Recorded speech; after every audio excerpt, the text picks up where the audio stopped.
بسم اللہ الرحمن الرحیم بسم اللہ الرحمن الرحیم ان الحمد للہ تعالی نحمده ونستعینه ونستغفره ونعوذ باللہ من شرور انفسنا ومن سیئات اعمالنا من يهدي الله فلا مضل له ومن يضلل فلا هادي له وأشهد أن لا إله إلا الله وحده لا شريك له وأشهد أن محمدًا عبده ورسوله صلى الله عليه وعلى آله وصحبه أجمعين أما بعد برادران اسلام، آج اس نشست میں اللہ جل وعلا کی توفیق سے ہمارے درس کا عنوان ہے حصول برکت کے لیے ایک بہترین دعا۔ اللہ جل وعلا سے دعا ہے، التجا ہے کہ رب ذوالجلال تقدس و تعالی حق گوئی کی توفیق عطا فرمائے، اور جہاں تک ہماری آواز پہنچے رب ذوالجلال ہم سب کو حق کو سمجھنے کی، حق پر ایمان لانے کی اور عمل کرنے کی توفیق عطا فرمائے۔ سیدہ ام سلمہ رضی اللہ تعالی عنہ بیان کرتی ہیں کہ نبی محترم صلی اللہ علیہ وسلم ہر صبح فجر کی نماز کے بعد اللہ جل وعلا سے ان تین چیزوں کا سوال کیا کرتے تھے۔ اللہم انی اسألک علما نافعا وعملا متقبلا ورزقا طیبا۔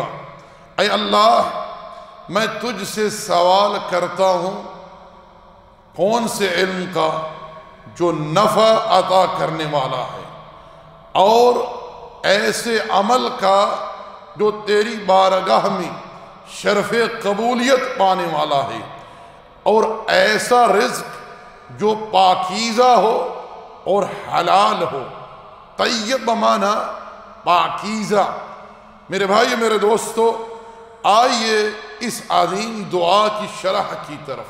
سب سے پہلے آپ نبی محترم صلی اللہ علیہ وسلم کے اسلوب پر غور کریں کہ اللہ کے پیغمبر علیہ السلام اللہ جل وعلا کے حکم پر عمل کرتے ہوئے کیسے اپنے رب کو مخاطب کرتے ہیں، کیسے اپنے رب سے سوال کرتے ہیں۔ اللہ جل وعلا نے قرآن کریم میں کیا ارشاد فرمایا؟ وَلِلَّهِ الْأَسْمَاءُ الْحُسْنَى فَادْعُوهُ بِهَا۔ اللہ کے پیارے پیارے خوبصورت نام ہیں، تم ان ناموں کے ذریعے اللہ کو پکارو۔ اللہ جل وعلا کے تمام نام حسنہ ہیں، پیارے ہیں، بابرکت ہیں۔ رب ذوالجلال نے ان اسماء کے ذریعے ہمیں پکارنے کا، دعا کرنے کا حکم دیا ہے۔ نبی محترم صلی اللہ علیہ وسلم رب ذوالجلال سے سوال کرتے ہیں اللہ جل وعلا کی بابرکت نام اللہ کے ذریعے، جو رب ذوالجلال کا ذاتی نام ہے۔ اللہ بمانا الہ یعنی معبود۔ رب ذوالجلال تقدس و تعالی اس کائنات کا معبود ہے، محمود ہے جل وعلا، اور اس کا یہ حکم ہے وَقَالَ رَبُّكُمْ اُدْعُونِ أَسْتَجِبْ لَكُمْ، اور تمہارا رب کہتا ہے مجھے پکارو میں قبول کروں گا۔ نبی علیہ السلام اپنے رب سے سوال کر رہے ہیں۔ یاد رکھیں، اللہ جل وعلا نے قرآن کریم میں ہمیں اس بات کا حکم دیا ہے لَقَدْ كَانَ لَكُمْ فِي رَسُولِ اللَّهِ أُسْوَةٌ حَسَنَةٌ، تمہارے لیے ہمارے رسول کے اسوے میں بہترین نمونہ ہے۔ یہاں ہمارے لیے نمونہ کیا ہے؟ اللہ کے پیغمبر کے اسوے میں کہ اللہ کے پیغمبر اپنے قول اور فعل کے ذریعے امت کو یہ تعلیم دے رہے ہیں کہ جس چیز کا بھی سوال کرنا ہے اللہ سے کرو۔ نبی علیہ السلام خود اللہ سے سوال کر رہے ہیں۔ اللہم انی اسألک اے اللہ میں تجھ سے سوال کرتا ہوں۔ یہاں رب ذوالجلال تقدس و تعالی کے کمال غنا کا بیان ہے کہ رب ذوالجلال ہر شے سے غنی ہے، الصمد ہے، بے نیاز ہے۔ اللہ کسی کا محتاج نہیں، ساری خلق اللہ کی محتاج ہے۔ رب ذوالجلال تقدس و تعالی نے کیا ارشاد فرمایا، یا ایہا الناس انتم الفقراء الی اللہ، اے لوگو تم سب کے سب اللہ کے در کے بھکاری ہو، واللہ هو الغنی الحمید، اللہ غنی ہے، ہر شے سے غنی ہے جل وعلا تقدس و تعالی، اور ہر قسم کی تعریف جو ہے وہ اللہ جل وعلا ہی کے لیے لائق ہے، تقدس و تعالی کے لیے۔ نبی علیہ السلام امام الانبیاء سید ولد آدم رب ذوالجلال کی بارگاہ میں تذلل، عاجزی، انکساری اختیار کرتے ہوئے کیا کہتے ہیں رب کی بارگاہ میں، اللہم انی اسألک علما نافع، اے اللہ میں تجھ سے سوال کرتا ہوں کس چیز کا؟ ایسے علم کا جو نفع عطا کرنے والا ہے۔ میرے بھائیو، میرے دوستو، آپ لوگ نبی علیہ السلام کے حسن ادب پر غور کریں۔ آپ علیہ السلام اللہ جل وعلا سے سوال کر رہے ہیں، اللہ رب العالمین مانگ رہے ہیں جل وعلا سے، اور آپ علیہ السلام نے کون سا وقت اللہ جل وعلا سے یہ تین چیزیں طلب کرنے کے لیے اختیار کیا؟ صبح کا وقت جو بڑا بابرکت وقت ہے، جس وقت لوگ رزق کی تلاش کے لیے ادھر ادھر نکلتے ہیں۔ نبی علیہ السلام نے یہاں امت کو اس بات کا درس دیا ہے کہ اسباب پر توکل کرنے کے بجائے، اسباب کی طرف التفات کرنے کے بجائے، سب سے پہلے رب ذوالجلال سے سوال کرو، رب ذوالجلال سے مانگو۔ اللہ جل وعلا ہی ہر شے عطا کرنے والا ہے، وہ رب ذوالجلال معطی ہے۔ رب ذوالجلال جسے عطا کرے اس سے کوئی روک نہیں سکتا، اور جس سے میرا رب روک لے اسے کوئی عطا نہیں کر سکتا۔ تو نبی علیہ السلام نے امت کو یہاں اس بات کا درس دیا ہے کہ اپنے قلوب کا التفات جو ہے وہ رب کی طرف کرو، نہ کہ اسباب کی طرف۔ اسباب اختیار کرو لیکن اسباب پر اعتماد نہ کرو، اپنے دلوں کا التفات اللہ کی طرف رکھو، اللہ سے مانگو، اللہ سے سوال کرو۔ اللہم انی اسألک علما نافع، اے اللہ مجھے ایسا علم عطا کر جو نفع عطا کرنے والا ہے۔ یہاں آپ لوگ غور کریں کہ نبی صلی اللہ علیہ وسلم نے رزق سے پہلے اور عمل کی قبولیت سے پہلے علم کا سوال کیا ہے۔ کیوں کہ علم جو ہے اس کے ہونے کے بعد ہی، کیوں علم حاصل کرنے کے بعد ہی انسان عمل صالح کی تحقیق حاصل کر سکتا ہے، اور رزق حلال جو ہے، پاکیزہ رزق جو ہے اسے وہ اخذ کر سکتا ہے۔ یعنی علم جو ہے یہ حلال اور حرام کے درمیان انسان کو تمیز عطا کرتا ہے۔ بات سمجھے؟ اسی لیے رب ذوالجلال تقدس و تعالی نے قرآن کریم میں ارشاد فرمایا، انما یخشی اللہ من عبادہ العلماء، اللہ سے ڈرنے والے اللہ کے بندوں میں علماء ہیں، اہل علم ہے، کیونکہ علم جو ایک نور ہے، روشنی ہے، جو انسان کو صراط مستقیم کی طرف لے کر گامزن ہوتا ہے اللہ جل وعلا کے حکم سے۔ نبی محترم صلی اللہ علیہ وسلم کو اللہ نے قرآن میں اس چیز کے مانگنے کا، سوال کرنے کا حکم دیا ہے۔ ارشاد فرمایا وَقُلْ رَبِّ زِدْنِ عِلْمًا، اے اللہ میرے علم میں اضافہ فرما۔ اللہ اکبر۔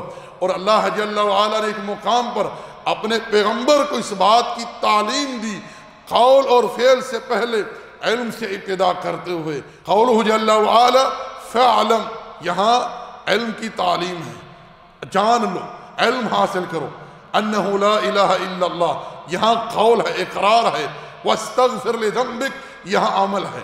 امام شافعی رحمۃ اللہ علیہ فرماتے ہیں کہ اللہ جل وعلا نے یہاں اس آیت کریمہ میں قول اور فعل سے پہلے علم سے آغاز کیا، علم سے ابتدا کی۔ تو میرے بھائیو، میرے دوستو، علم کا جو حصول ہے وہ انسان کے لیے نہایت ہی اہم اور ضروری ہے۔ برادران اسلام، آئیے اب یہ جاننے کی کوشش کرتے ہیں اللہ جل وعلا کی توفیق سے کہ نفع بخش علم ہے کون سا علم۔ یاد رکھیں اس کی چند انواع ہیں۔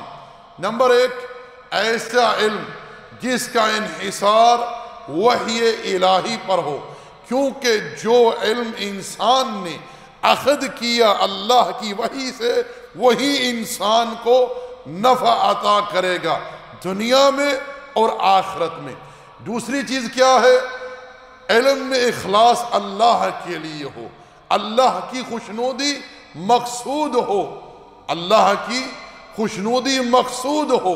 یاد رکھیں، اگر علم میں اللہ جل وعلا کے لیے اخلاص نہ ہوا تو یہ چیز انسان کے جہنم میں جانے کا سبب بن سکتی ہے، جیسا کہ حدیث ابو ہریرہ رضی اللہ تعالی عنہ سے یہ بات ثابت ہے کہ جس انسان کو سب سے پہلے جہنم رسید کیا جائے گا وہ ایک عالم ہوگا جس نے علم حاصل کیا فقط شہرت کے لیے، نہ کہ اللہ تعالیٰ کی خوشنودی کے لیے۔ اسی طرح تیسری چیز یہ ہے کہ ایسا علم جو انسان کی رہنمائی کرے عمل صالح کی طرف۔ اگر ایک انسان عمل کرتا ہے بغیر علم کے تو یہ گمراہ ہے، اور اسی طرح اگر کوئی شخص علم رکھتے ہوئے عمل نہیں کرتا تو یہ اللہ کی بارگاہ میں مغضوب ہے، جس کے تعلق سے آپ ہر نماز میں رب سے یہ سوال کرتے ہیں کہ اللہ ہمیں ان لوگوں میں شامل نہ کرنا جو گمراہ ہیں اور جن پر تیرا غضب ہے۔ گمراہ کون ہے؟ نصارہ، جنہوں نے عمل کیا بغیر علم کے، اور مغضوب کون ہے؟ جن پر اللہ کا غضب ہوا، وہ ہے یہود، جن کے پاس علم تھا لیکن انہوں نے عمل نہیں کیا۔ اس لیے میرے بھائی، میرے دوستو، علم جو ہے وہ انسان کی عمل صالح کی طرف رہنمائی کرے، وہی علم انسان کے لیے نفع بخش ہے۔ اسی طرح ایسا علم جس کے ذریعے انسان کو اللہ کا قرب حاصل ہو، اسی طرح ایسا علم جو انسان کو منہج سلیم پر چلنے کے لیے رہنمائی کرے۔ اور منہج سلیم کون سا منہج ہے؟ ہمارے سلف کا منہج، صحابہ کرام کا منہج، تابعین کا منہج۔ اسی طرح میرے بھائیوں، ایسا علم جس سے انسان حلال اور حرام، جائز اور ناجائز، مباح اور مکروہ، خیر اور شر، نفع اور نقصان، ان تمام امور کے درمیان تمیز کر سکے، انسان پہچان سکے کہ خیر کیا ہے، شر کیا ہے، نفع کیا ہے، نقصان کیا ہے، حلال کیا ہے، حرام کیا ہے، جائز کیا ہے، ناجائز کیا ہے، مباح کیا ہے، مکروہ کیا ہے۔ یہ کب انسان کو تمیز حاصل ہوگا؟ جب انسان کے پاس علم ہوگا، اور وہ بھی نفع عطا کرنے والا علم۔ رسول اللہ صلی اللہ علیہ وسلم اللہ جل وعلا کی پناہ طلب کیا کرتے تھے ایسے علم سے جو نفع نہ عطا کرنے والا ہو۔ بات سمجھے جی؟ اسی طرح دوستو، رسول اللہ صلی اللہ علیہ وسلم جو ہر صبح دوسری چیز اللہ جل وعلا سے طلب کرتے، وہ کیا؟ وَعَمَلًا مُتَقَبِّلًا، ایسا عمل جو تیری بارگاہ میں شرف قبولیت پائے۔ یاد رکھیں، جو عمل رب ذوالجلال تقدس و تعالی کی بارگاہ میں شرف قبولیت نہ پا سکا، وہ عمل انسان کے لیے قیامت کے دن وبال بن جائے گا۔ اس عمل کو ہبا منصورہ بنا کر اڑا دیا جائے گا۔ اللہ جل وعلا نے قرآن کریم میں کیا ارشاد فرمایا؟ هل اتاک حدیث الغاشیہ وجوہ یومئذ خاشیہ عاملۃ ناصبہ تصلی نارا حامیہ۔ کچھ چہرے اس روز رسوا ہوں گے، سیاہ ہوں گے، عمل کر کر کے تھکے ہوئے ہوں گے، مگر انہیں دہکتی ہوئی آگ میں ڈال دیا جائے گا۔ کیوں؟ کیونکہ ان کے اعمال رب ذوالجلال تقدس و تعالی کی بارگاہ میں شرف قبولیت نہ پا سکیں گے۔ میرے بھائیو، میرے دوستو، یاد رکھیں، عمل کی قبولیت کے لیے 3 بنیادی شرطیں ہیں، یہ ہر انسان کے ذہن میں ہونی چاہیے۔ پہلی شرط یہ ہے کہ انسان موحد ہو، توحید پرست ہو، اس کے عقائد میں، اعمال میں، اقوال میں شرک کی آمیزش نہ ہو، کیونکہ اللہ جل وعلا کا ارشاد ہے لَإِنْ أَشْرَكْتَ لَا يَحْبَطَنَّ عَمَلُكَ وَلَتَكُونَنَّ مِنَ الْخَاسِرِينَ۔ اگر آپ سے شرک سرزد ہوا تو اللہ آپ کے اعمال غارت کر دے گا اور آپ خسارہ اٹھانے والوں میں سے ہو جائیں گے۔ تو میرے بھائیو، میرے دوستو، یاد رکھیں، جب تک انسان کے عقائد میں، اعمال میں، اقوال میں شرک کی آمیزش رہتی ہے، تب تک انسان کا کوئی عمل بھی اللہ جل وعلا کی بارگاہ میں شرف قبولیت نہیں پا سکتا۔ جب تک انسان شرک کو نہیں چھوڑتا، تب تک انسان کا کوئی عمل اللہ قبول نہیں کرتا۔ اس لیے اپنے اقوال کو، اعمال کو، اعتقاد کو شرک کی آمیزش سے پاک کیجئے، اپنے آپ کو شرک سے بچا کر رکھیں، کیونکہ اللہ جل وعلا کا ارشاد ہے الذین آمنوا ولم یلبسوا ایمانہم بظلم اولئک لہم الامن وہم مہتدون۔ بے شک جو لوگ ایمان لائے، جنہوں نے اپنے ایمان کو ظلم سے بچا کر رکھا، ظلم میں ملوث نہ کیا، ایسے ہی لوگوں کے لیے امن ہے اور یہی لوگ ہدایت یافتہ ہیں۔ یاد رکھیں، یہاں ظلم سے مراد شرک ہے۔ اللہ جل وعلا نے سورہ لقمان میں لقمان کی وہ وصیت ذکر کی ہے جو انہوں نے اپنے بیٹے کو کی، کیا؟ یا بنی لا تشرک باللہ ان الشرک لظلم عظیم۔ میرے بچی، اللہ کے ساتھ شرک نہ کرنا، یہ شرک بہت بڑا ظلم ہے۔ تو شرک کی موجودگی میں کوئی بھی عمل اللہ کی بارگاہ میں شرف قبولیت نہیں پا سکتا۔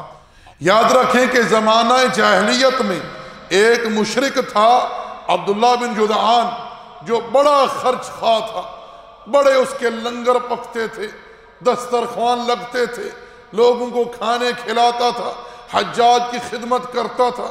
جب وہ مر گیا تو سیدہ عائشہ رضی اللہ تعالی عنہا نے رسول اللہ صلی اللہ علیہ وسلم سے دریافت کیا، اے اللہ کے رسول، اس کے جو اعمال یہ جو دنیا میں کیا کرتا تھا، لوگوں کو کھانے کھلانا، حجاج کی خدمت کرنا، ان سب امور کا اسے کوئی فائدہ ہوگا آخرت میں؟ اللہ کے پیغمبر نے ارشاد فرمایا کہ نہیں۔ کیوں؟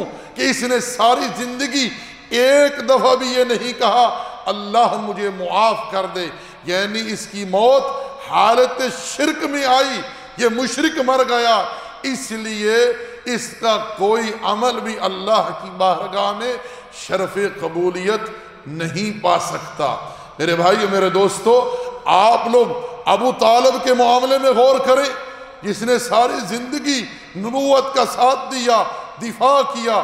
جب وہ شرک کی حالت میں مر گیا، اللہ نے اپنے پیغمبر کو منع فرما دیا کہ اس کے لیے آپ نے استغفار بھی نہیں کرنا، اور نہ ہی دیگر اہل ایمان نے کسی مشرک کے لیے جب ان کے سامنے یہ بات کھل کر آ جائے کہ ان کی موت حالت شرک میں آئی ہے، بالکل ان کے لیے استغفار بھی نہیں کرنا۔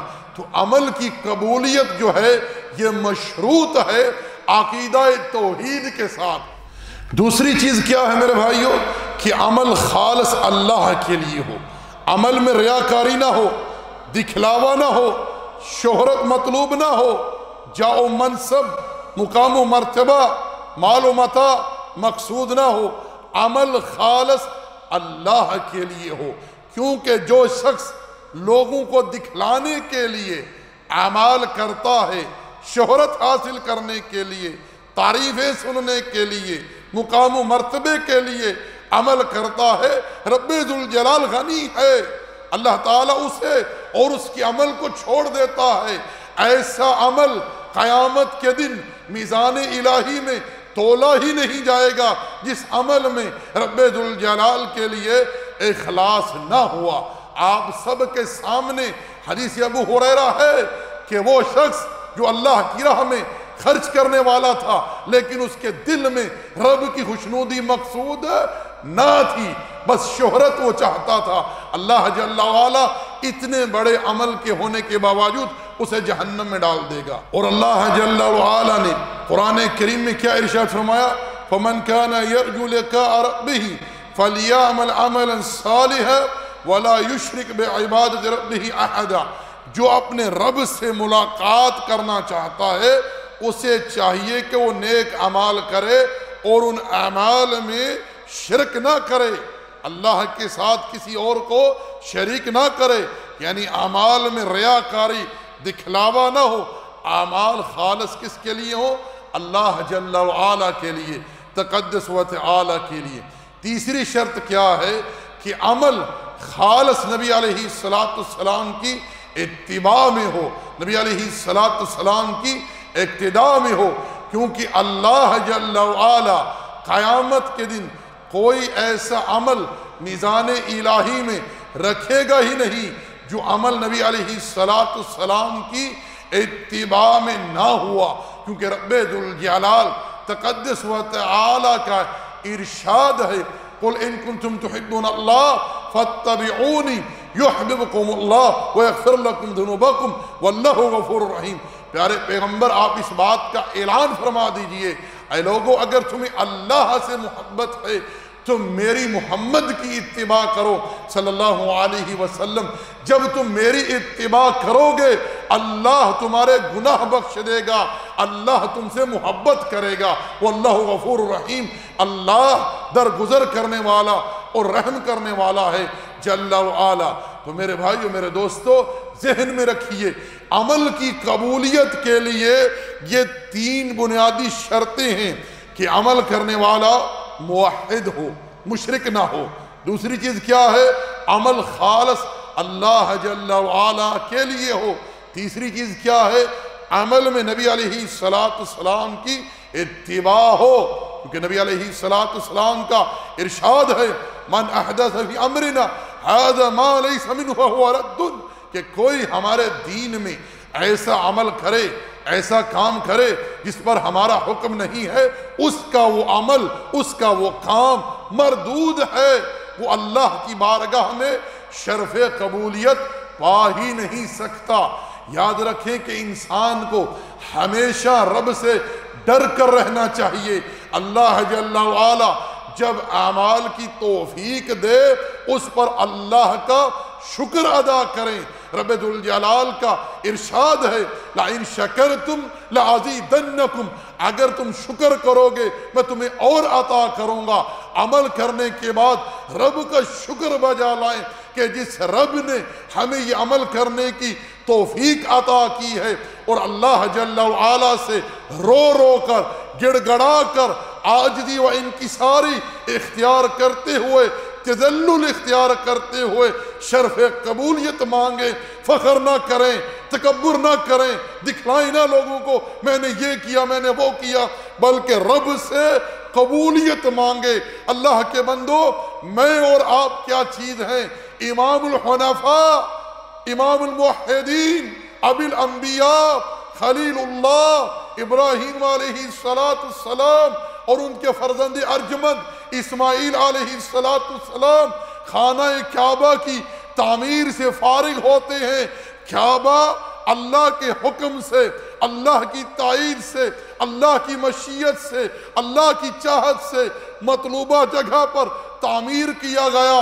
اور تعمیر کرنے والا کون ہے؟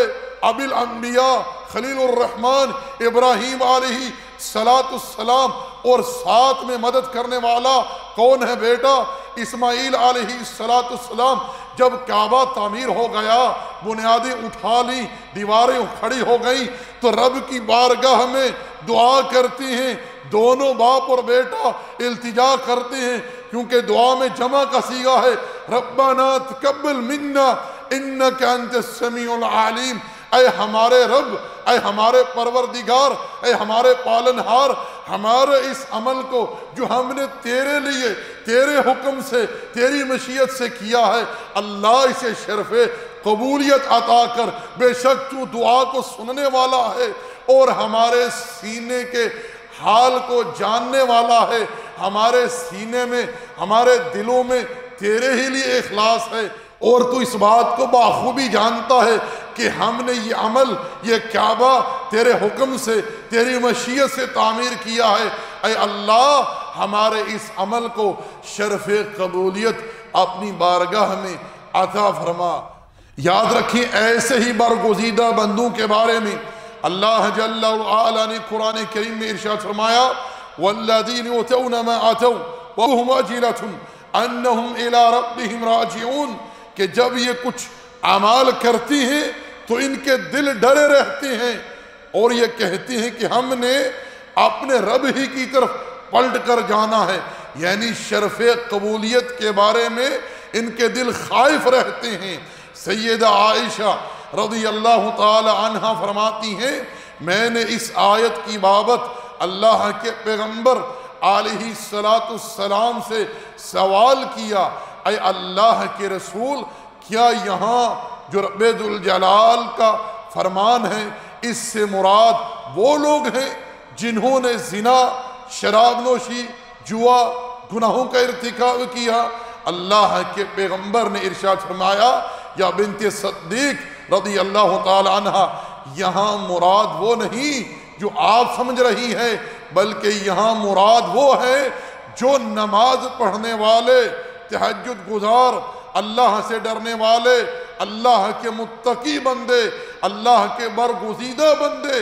یہاں مراد وہ لوگ ہیں کہ جب وہ کوئی عمل کرتے ہیں تو ان کے دل ڈرے رہتے ہیں کہ کہیں ہمارے اعمال جو ہیں وہ رب ذوالجلال تقدس و تعالی کی بارگاہ میں شرف قبولیت پانے سے محروم نہ ہو جائیں، کیونکہ اللہ جل وعلا کا ارشاد ہے، انما یتقبل اللہ من المتقین، اللہ تو ان کے اعمال قبول کرتا ہے جو اہل تقوی ہیں، جو متقی ہیں۔ اسی لیے سلف صالحین میں کسی نے کیا خوب کہا کہ اگر مجھے پتہ چل جائے کہ میرا کون سے عمل اللہ نے قبول کر لیا ہے تو میں موت کی تمنا کروں، کیونکہ اللہ کا ارشاد ہے، انما یتقبل اللہ من المتقین، اللہ تو ان کے اعمال قبول کرتا ہے جو اہل تقوی ہیں، جو متقی ہیں۔ اسی طرح میرے بھائیوں،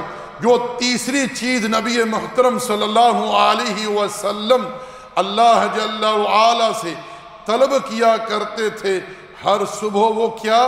وَرِزْقًا طَيِّبًا، اور میں تجھ سے اے اللہ پاکیزہ رزق کا سوال کرتا ہوں۔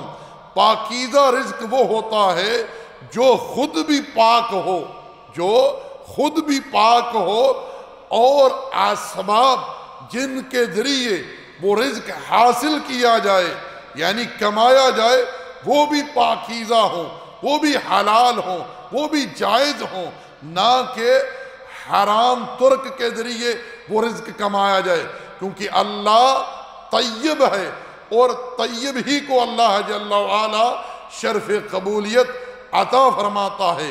اللہ جل وعلا نے قرآن کریم میں جس بات کا انبیاء کو حکم دیا ہے، اسی بات کا اللہ جل وعلا نے اہل ایمان کو حکم دیا ہے کہ حلال اور پاکیزہ رزق جو ہے وہ کھاؤ۔ اسی لیے نبی محترم صلی اللہ علیہ وسلم ہر صبح اللہ جل وعلا سے پاکیزہ رزق کی بابت سوال کیا کرتے۔ میرے بھائیو، اللہ کے رسول علیہ السلام نے ایک شخص کی بابت امت کو خبر دی کہ وہ سفر حج کے لیے نکلتا ہے، مسافر ہے، اس کے بال بکھرے ہوئے ہیں، کپڑے پھٹے ہوئے ہیں، آسمان کی طرف ہاتھ اٹھا کر پکارتا ہے، یا رب یا رب یا رب۔ آسمان سے ندا آتی ہے، تیرے لیے کیسے شرف قبولیت ہو، تیرا کھانا حرام کا، تیرا پینا حرام کا، تیرا پہننا حرام کا۔ میرے بھائی، میرے دوست، یہ حدیث اس چیز پر دلالت کرتی ہے کہ رب ذوالجلال تقدس و تعالی حرام کھانے والے کی دعائیں بھی قبول نہیں کرتا۔ اسی لیے کوشش کریں کہ حلال اور پاکیزہ رزق کمائیں، خود بھی کھائیں اور اپنی اولاد کو بھی کھلائیں، کیونکہ حلال اور پاکیزہ رزق کی ایک بڑی تاثیر ہے انسانی تربیت میں۔ نبی محترم صلی اللہ علیہ وسلم نے ارشاد فرمایا کہ جو گوشت حرام مال سے پلے اس کے لیے جہنم کی آگ ہے۔ اور اللہ کے پیغمبر علیہ السلام نے ایک دوسری حدیث میں چور پر لعنت کرتے ہوئے ارشاد فرمایا کہ اللہ اس پر لعنت کرے کہ یہ ایک انڈا چوری کرتا ہے جس کی وجہ سے اس کا ہاتھ کاٹ دیا جاتا ہے۔ غور کریں کہ آج کل ہمارے معاشرے میں لوگ کس طرح چوریاں، ڈکیتیاں، ظلم زیادتی کر رہے ہیں۔ لوگوں کو بس ایک ہی چیز کی فکر ہے کہ ہمیں پیسہ ملنا چاہیے، ہمیں رزق حاصل ہونا چاہیے، چاہے وہ جہاں سے آئے، ظلم کے ذریعے آئے، چوری کے ذریعے آئے، ڈکیتی کے ذریعے آئے، رشوت کے ذریعے آئے، سود کے ذریعے آئے، کسی ذریعے سے رزق آئے، مال آئے، پیسہ آئے، ہمیں اس سے کوئی سروکار نہیں کہ وہ کہاں سے آ رہا ہے، کیسے آ رہا ہے، بس ہمیں مال ملنا چاہیے۔ انا للہ و انا الیہ راجعون۔ حالانکہ پیارے پیغمبر علیہ السلام اپنے قول اور فعل سے امت کو یہ تعلیم دے رہے ہیں کہ آپ ہر صبح رب ذوالجلال تقدس و تعالی سے ان تین چیزوں کا سوال کیا کرتے۔ کیا؟ اللہم انی اسألک علما نافعا وعملا متقبلا ورزقا طیبا۔ اسی پر اکتفا کرتے ہیں۔ اللہ جل وعلا سے دعا ہے، التجا ہے، جو بات حق کہی سنی اس پر ایمان و عمل کی توفیق عطا فرمائے، اور جس چیز میں ہم سے کوئی لرزش ہوئی ہو رب ذوالجلال ہم سے درگزر فرمائے، ہماری اصلاح فرمائے۔ وما علینا الا البلاغ وصلی اللہ علی نبینا محمد وعلی آلہ وصحبہ اجمعین۔ جزاکم اللہ خیر۔ السلام علیکم ورحمۃ اللہ وبرکاتہ۔